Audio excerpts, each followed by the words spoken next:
Pessoal, dando continuidade então ao conteúdo da disciplina de Físico-Química 2, de GI 117, da Universidade Federal de Lavras, nós falaremos e continuaremos aí discutindo sobre a lei de distribuição de velocidades de Maxwell-Boltzmann, avaliando um pouco mais sobre as curvas de distribuição de velocidades. Só para relembrar um pouco do histórico do desenvolvimento das equações que descrevem o comportamento desse estado da matéria que é foco do nosso interesse nesse momento, ou seja, os gases, nós começamos lá no finalzinho do século XVI com a compreensão desse estado da matéria que compreende os gases, e a partir daí foram alguns séculos com algumas leis empíricas, incluindo as leis de Boyle, Charles, a lei das proporções volumétricas e o princípio de Avogadro, que possibilitaram, apenas aí no finalzinho do século XVIII,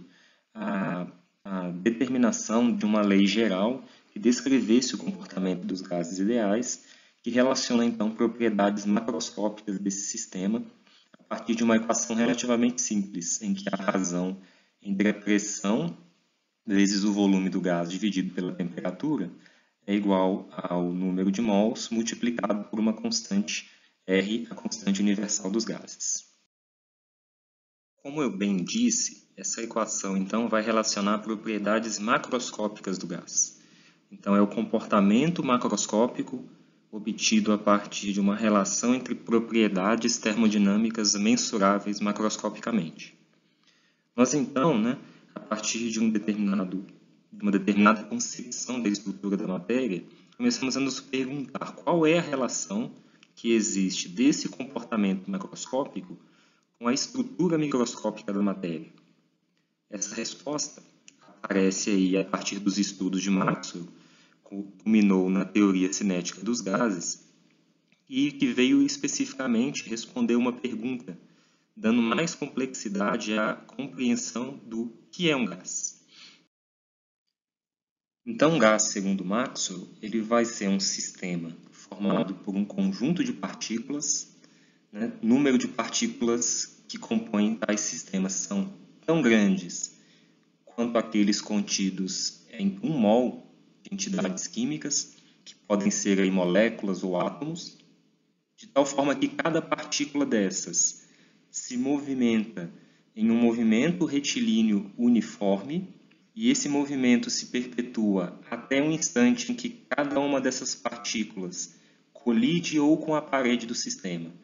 ou com outras partículas que ali estão presentes, de tal forma que durante esses processos de colisão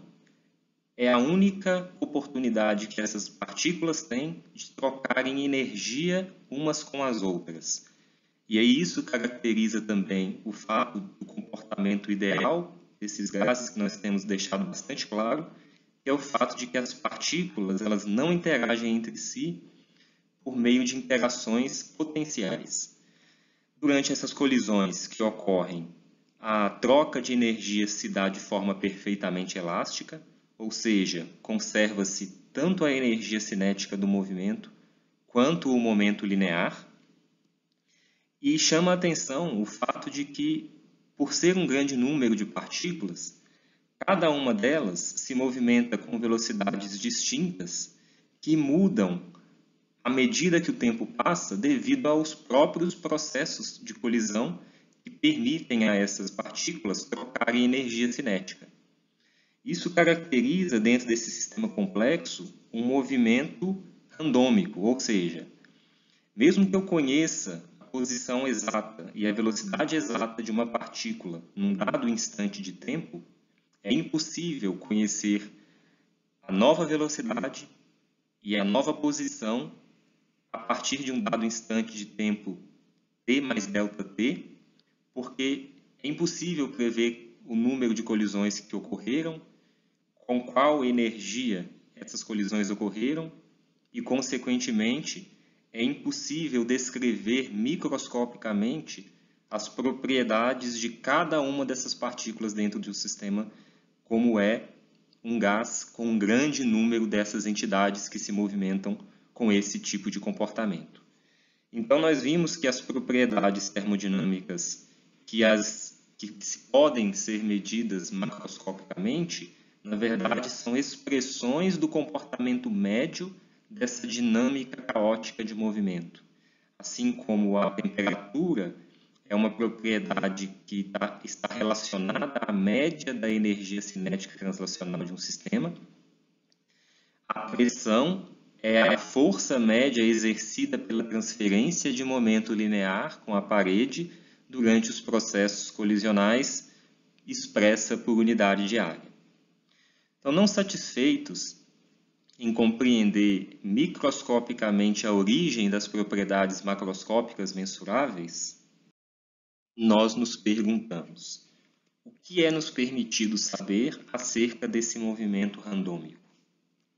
E aí nós nos fizemos a seguinte pergunta: qual é a probabilidade, por exemplo, de que uma dada molécula de um gás escolhida de forma aleatória tenha um determinado valor de velocidade? Então, por exemplo, em um sistema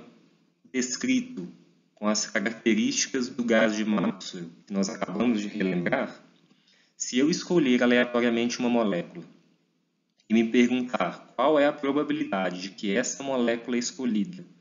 tenha velocidade exatamente igual a 2 metros por segundo, será que eu sou capaz de ter uma probabilidade associada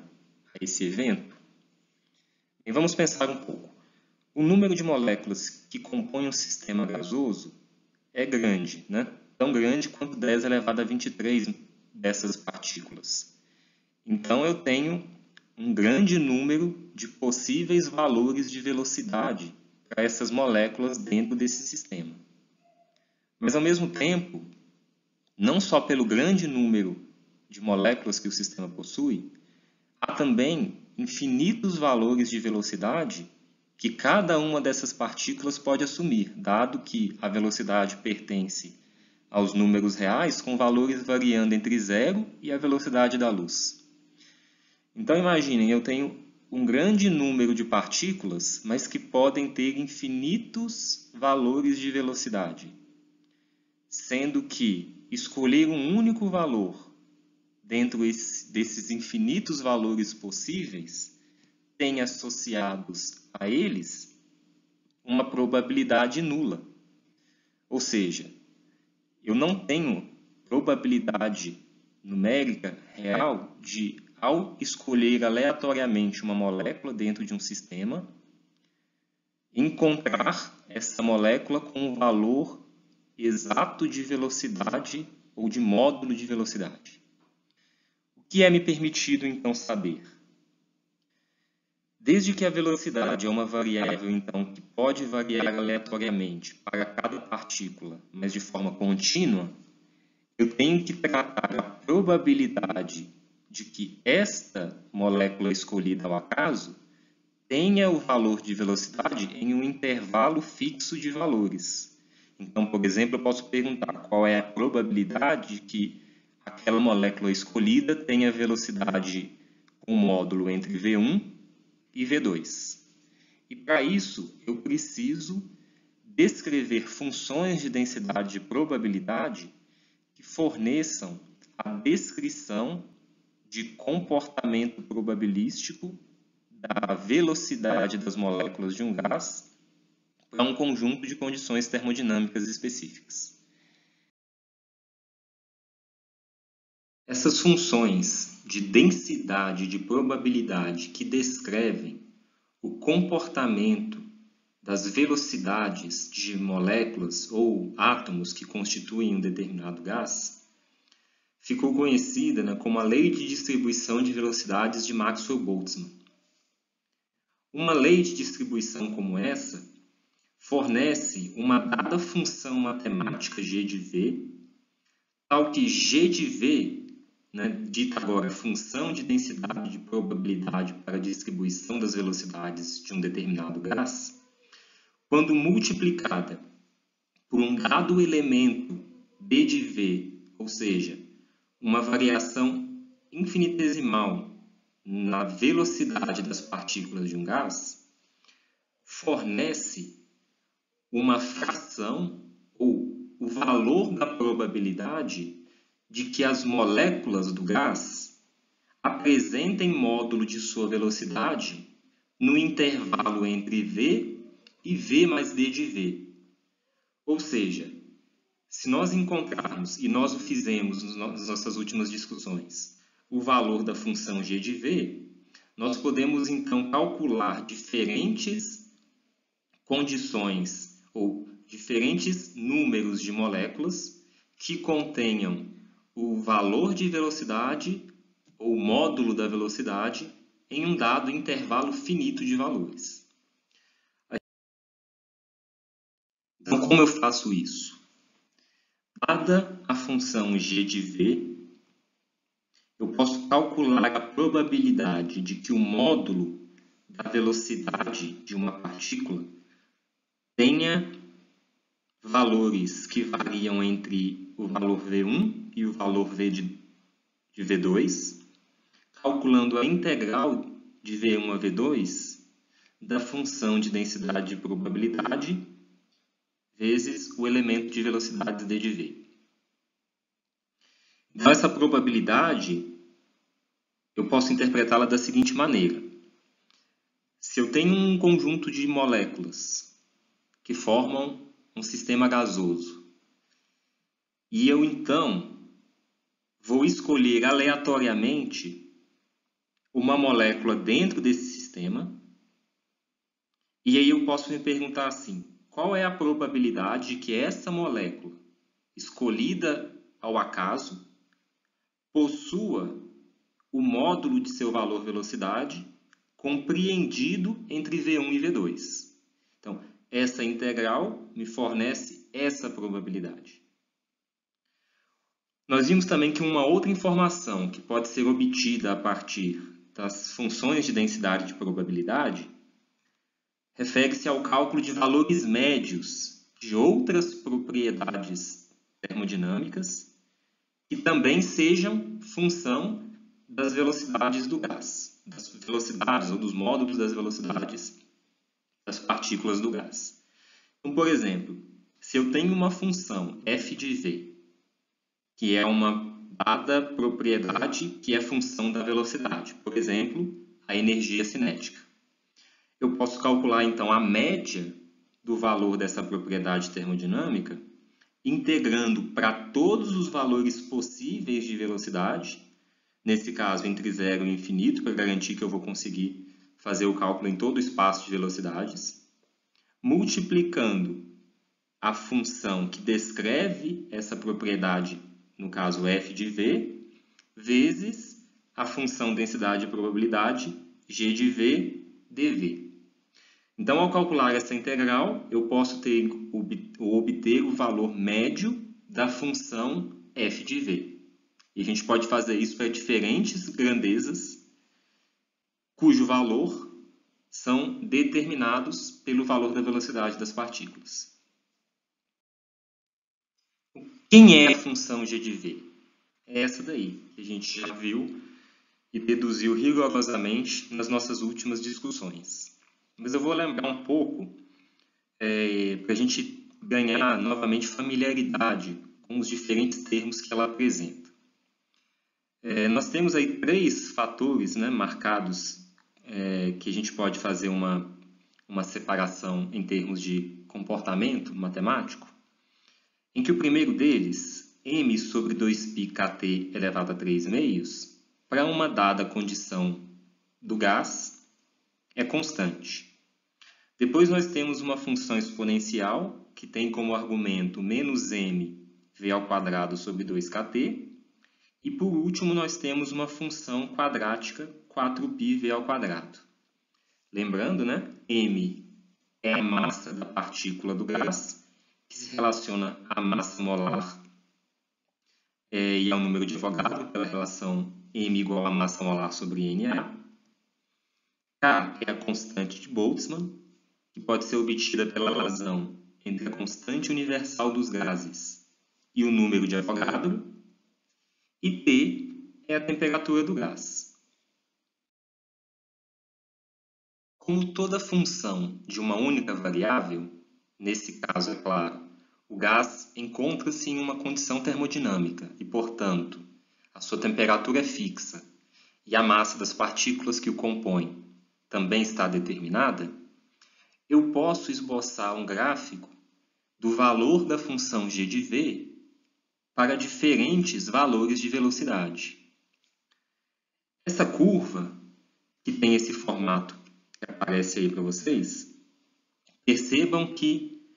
ela cresce inicialmente para valores pequenos de velocidade, de módulo de velocidade, porque para baixos valores de módulo de velocidade, a função quadrática, 4πv ao quadrado, ela domina o comportamento da função. À medida que a velocidade aumenta, o termo exponencial passa a ganhar mais importância do ponto de vista de valor, e aí chega um momento em que a curva atinge o máximo, muda de inclinação, que passa, né, de positivo para negativo, e começa a decrescer à medida que a velocidade aumenta. Nós temos alguns pontos notáveis nessa curva, que são a velocidade mais provável, correspondente ao valor máximo da função g de v, que nós obtivemos a partir da derivada da curva, do cálculo da primeira derivada. Nós temos o valor médio das velocidades das partículas do gás, como nós discutimos há pouco, calculado a partir da função de densidade de probabilidade. Nós também temos a velocidade quadrática média, aquela mesma que a gente discutiu quando tratamos da teoria cinética dos gases. Aqui eu gostaria de chamar a atenção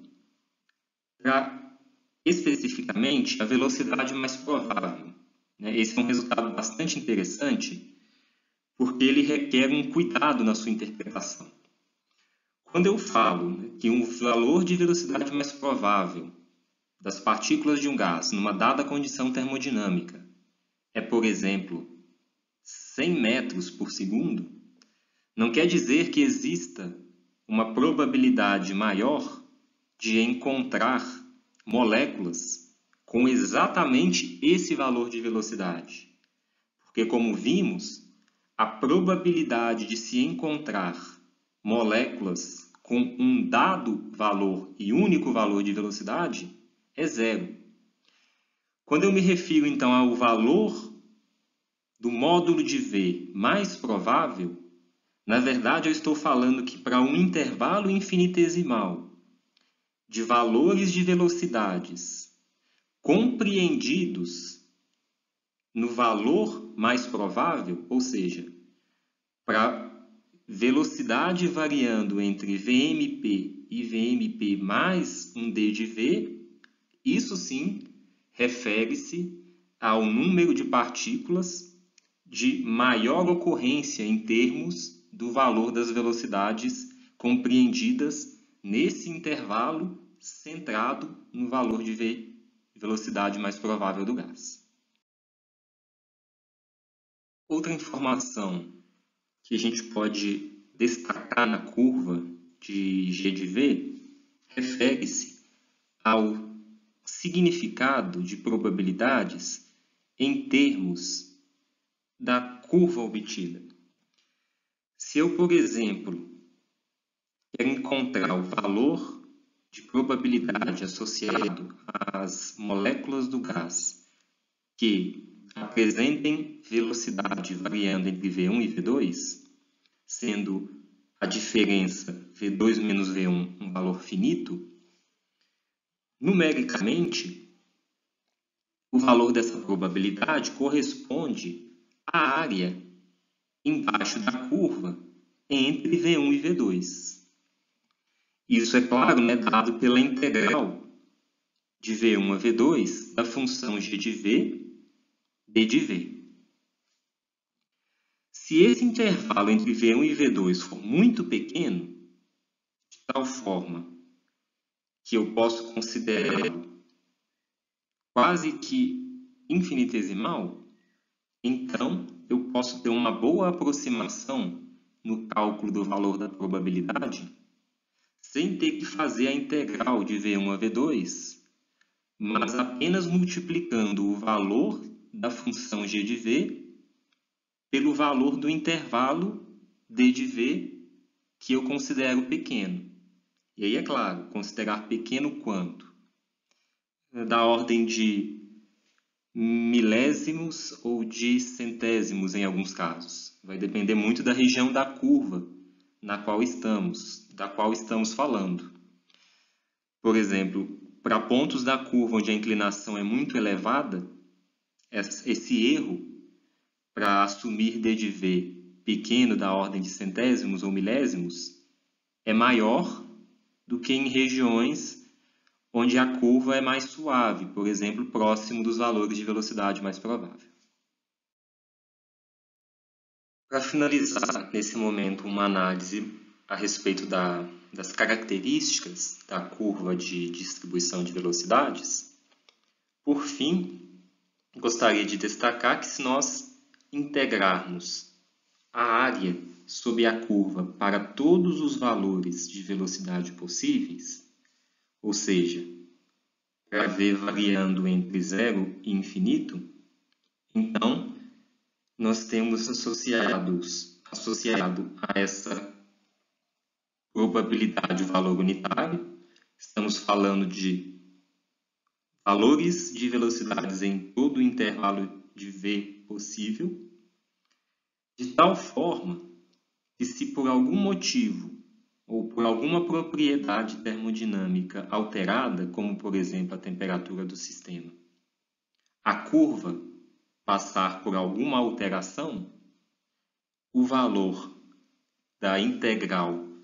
obtida para todo o intervalo de velocidades tem que ser sempre o mesmo, já que ele descreve a totalidade das partículas do sistema.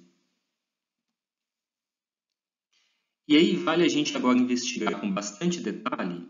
de quais parâmetros a curva de distribuição g de v vai depender. Ou seja, se alterarmos a temperatura ou se alterarmos a massa de uma partícula ou das partículas do gás, quais são os efeitos dessas modificações sobre a forma da curva? E que informações a gente tem a respeito disso com relação à dinâmica de movimentação das partículas? Vejamos então inicialmente a dependência que a curva de distribuição de velocidades apresenta com a temperatura do gás. Nesse caso, vamos imaginar um sistema constituído por gás nitrogênio a uma temperatura inicial de 100 kelvins. A curva em azul a seguir mostra g de v obtida nessas condições termodinâmicas para esse gás. Se agora eu aumentar a temperatura desse sistema para 500 Kelvin, a curva de distribuição vai ter, então, um achatamento, ou seja, eu terei valores de g de v menores relativos àqueles observados na temperatura mais baixa, quando eu me referir a baixos valores de velocidade. Mas, em um determinado momento, as duas curvas se interceptam e para valores mais elevados de v, a curva ou os valores de g de v passam a ser maiores para a maior temperatura do gás. Esse achatamento, então, que decorre da curva, garante que, ao estender a curva com valores de g de v diferentes de zero para uma região mais larga de valores de velocidade, eu garanto que a integral das duas curvas para v variando de zero a infinito vai manter o mesmo valor, já que elas descrevem o mesmo número de partículas do gás. Só para a gente ter uma noção ainda do efeito intenso que a temperatura pode ter, quando eu aumento a temperatura do gás para 1000, percebam que a curva passa a ter um achatamento ainda maior. Para a gente poder relacionar essa mudança no aspecto das curvas com o aumento da temperatura, avaliar duas regiões, dois intervalos distintos de velocidade ao longo da curva de distribuição. No primeiro deles, para valores mais baixos de velocidade do gás, vejam que o valor da função g de v ele é maior para as menores temperaturas, enquanto que para a região de maiores velocidades, g de v agora é maior para as maiores temperaturas. Se nós lembrarmos que a velocidade está relacionada ao valor da energia cinética das partículas, em que a energia cinética translacional média pode ser obtida pela integral de 0 a infinito de energia translacional de cada partícula multiplicada por g de v d de v, em que a energia translacional é meio de mv ao quadrado, e da teoria cinética dos gases, ou resolvendo essa integral, nós encontramos como valor para a média da energia cinética 3 meios de kT, vejam que aumentar a temperatura significa, do ponto de vista molecular, aumentar a energia cinética translacional média. Nesse caso, como os sistemas têm o mesmo número de partículas, aumentar o valor total da energia cinética de translação das moléculas. Só é possível aumentar o valor da energia translacional total dos sistemas para dois sistemas contendo o mesmo número de partículas se eu fizer com que uma maior fração das moléculas apresentem valores de velocidades mais altas. E é isso que está implícito no achatamento da curva de distribuição de velocidades quando a temperatura aumenta. Ao fazer isso, o valor de g de v diminui para menores temperaturas, diminui para menores velocidades, mas aumenta nas velocidades maiores, garantindo que haja uma maior fração de moléculas cujas velocidades apresentam módulo maior. Outro efeito que é bastante interessante de investigar sobre o comportamento da curva de distribuição é o da dependência da massa das partículas do gás. Para entender esse efeito, vamos comparar as curvas de distribuição para o nitrogênio e para o hidrogênio, ambas obtidas a 100 Kelvin. Vejam que para o hidrogênio de menor massa molar, a curva de distribuição é mais achatada. Por que isso acontece? Ora, como vimos, a dependência que se estabelece entre a energia cinética translacional média e a temperatura vai determinar para esses dois sistemas que eles devem possuir a mesma energia cinética translacional média, já que estão à mesma temperatura. Como consequência, quando nós avaliamos a integral para o cálculo da energia translacional média das moléculas no sistema formado por nitrogênio ou por hidrogênio, para que essa integral apresente o mesmo valor para os dois gases, a consequência de que o hidrogênio tenha menor massa é que ele possua, ao mesmo tempo, uma maior fração de moléculas com maiores valores de módulo de velocidade, para poder compensar o cálculo da integral e o valor da energia de translação dos dois sistemas, nitrogênio e hidrogênio, ficarem iguais. Bem, diante dessa discussão acerca das curvas de distribuição de velocidades de Maxwell-Boltzmann, eu gostaria que ficasse bem claro para vocês